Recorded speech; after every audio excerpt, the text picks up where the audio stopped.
Привет, друзья! Сейчас главные новости Европы будут несколько тем про одно и то же, то есть как нам с вами красиво супермаркеты преподносят цены на продукты, а платим все равно мы. Первая история звучит как тихая ирония над ожиданиями покупателей. В мире цены пошли вниз, а в магазинах вообще ноль реакции. Создается ощущение, что рынок движется по собственным законам, а покупатель остается жить в другой реальности. Вроде все должно стать дешевле, но в реальности становится только непонятнее. Мерц и Урсула фон дер Ляйен заявляют о необходимости стабильных цен. Сейчас с вами попробуем понять, почему эта логика сложилась именно так и где в этой цепочке теряется справедливость. А вторая новость еще неприятнее. Речь уже не столько о дороговизне, сколько о том, как создается ощущение мнимой выгоды. Акции, яркие ценники, выгодные упаковки. Заходишь в Lidl и все выглядит как помощь покупателю, а на самом деле работает против него. И самое тревожное, на это попадаются даже те, кто считает себя внимательным. Поэтому сейчас разберу, где рыночные механизмы начинают работать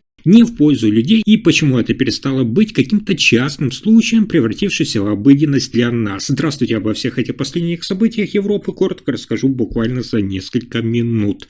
Итак, сегодня в Германии я из новостей увидел, скажем так, немного странную ситуацию. Мировые цены на сахар резко снизились, но в немецких магазинах продукты с сахаром дешевле не стали. Да и вы сами видите, что когда приходите в супермаркет, шоколад, печенье, йогурты, выпечка – все остается на прежнем уровне или даже дорожает. И, наверное, у многих из вас возникает логичный вопрос. Если сырье стало дешевле, почему мы с вами, как покупатели, этого не чувствуем? Сразу хочу напомнить, что сахар – это базовый компонент для огромного количества продуктов. Сегодня Германия ежегодно потребляет миллионы тонн сахара, которые используются в пищевой промышленности от крупных концернов и даже до небольших пекарен. При этом делаю акцент на том, что цена на сахар формируется на мировом рынке. Как я сказал, в последние месяцы она снизилась из-за хорошего урожая в Бразилии и Индии. Эти страны, вы знаете, сейчас являются крупнейшими производителями, и когда производство растет, цена, соответственно, падает. Но теперь самый важный момент. Цена сырья – это только часть конечной стоимости продукта. Мы с вами прекрасно знаем, что основную долю составляет именно переработка, транспортировка,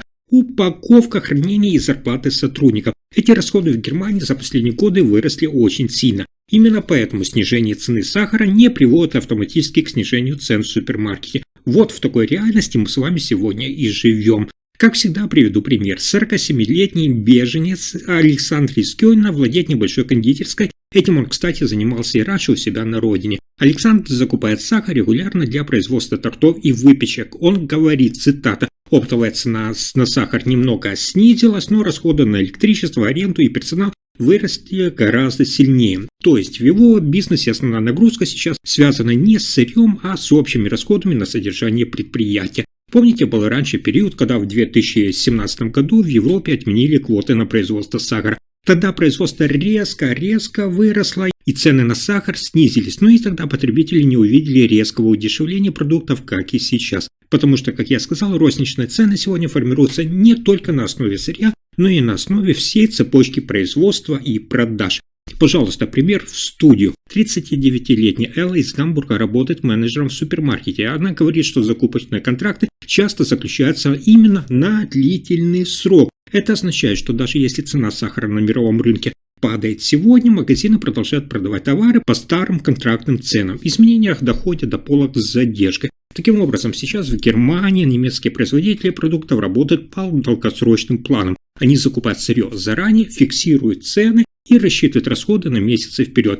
Это означает, что краткосрочное колебание рынка не сразу отражается на конечной цене потребителя. Канцлер Фридрих Мерц в своих выступлениях, помните, неоднократно подчеркивал важность стабильности цен и поддержки промышленности, потому что пищевая отрасль является частью экономики Германии. Вот, пожалуйста, и стабильные цены на полках, которые никто не спешит снижать. Ведь Мерц прямо говорит, что стабильность сейчас важнее всего. Кстати, даже глава Еврокомиссии Урсула фон дер Ляйен продвигает меры по стабилизации европейского рынка продовольствия, чтобы избежать резких скачков цен.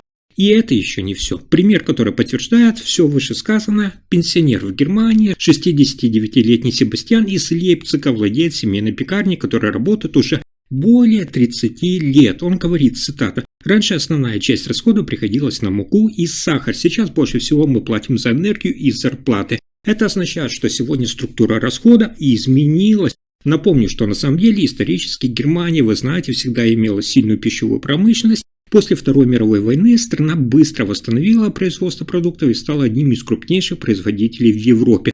Но с ростом расходов на энергию, логистику и персонал сама структура цен также изменилась. Были бы дешевле, например, газ, была бы и продукция дешевле, и конкурентоспособная. Таким образом, мы видим, что сегодня снижение мировых цен на сахар создает те благоприятные условия для производителей, но, конечно, цены для нас с вами, покупателей, зависят от множества факторов внутри самой Германии. И пока расходы на производство, транспортировку и содержание бизнеса остаются высокими, мы не увидим быстрого снижения цен в магазинах. Следующая новость, одна из самых важных. Хочу дальше продолжить тему магазинов в Германии и сделать акцент не только на том, как именно супермаркеты формируют цену, но и какие приемы используют прямо на полках, чтобы завлечь меня и, конечно же, вас. Сразу скажу, что даже опытные покупатели регулярно переплачивают, потому что ориентируются на крупные ценники, акции и упаковку, а не на реальные цифры. Вы это сами видите, когда заходите в любой супермаркет, будто Aldi, Lidl, Edeka или Rewe. Вроде бы написано цены понятные, но если посмотреть внимательно, разница между похожими товарами может достигать, внимания, 30-50%. Приведу сразу пример. Пенсионер 68-летний Карл из Дюссельдорфа регулярно покупает сливочное масло. В январе он увидел упаковку известного бренда с яркой наклейкой минус 25% акций и ценой евро 79. Кстати, рядом лежала упаковка собственной марки супермаркета по цене евро 59, без акций. Карл сначала потянулся к товару с красной наклейкой там, где минус 25% акций,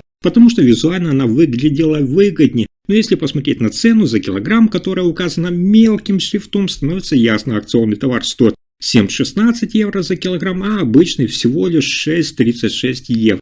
Разница почти 80 центов на килограмме, то есть сам факт акции не означает минимальную цену.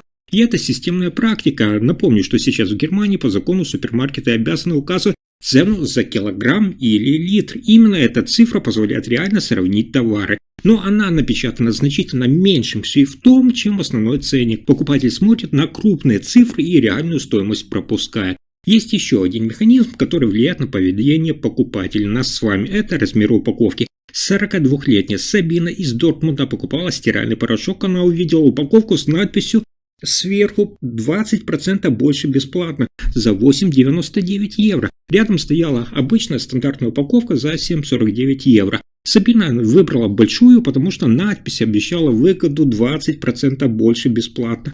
Но обратно же, если пересчитать цену за килограмм, большая упаковка стоила дороже. Производитель увеличил общий объем, но пропорционально поднял цену еще сильнее. Такая практика имеет конкретное название – это уменьшение или изменение упаковки при сохранении внешней привлекательности. Покупатели ориентируются на размер коробки, яркие надписи, а не на те сухие цифры, которые написаны мелким шрифтом. Таким образом, выбор остается за вами: смотреть на крупный ценник или на цену за килограмм, ориентироваться на яркую наклейку или на фактический объем. Брать товар на уровне глаз или сравнивать весь ряд на полке сверху и снизу. Именно от этого зависит, сколько ваших денег останется в семейном бюджете до конца месяца. На этом пока все. Спасибо за просмотр.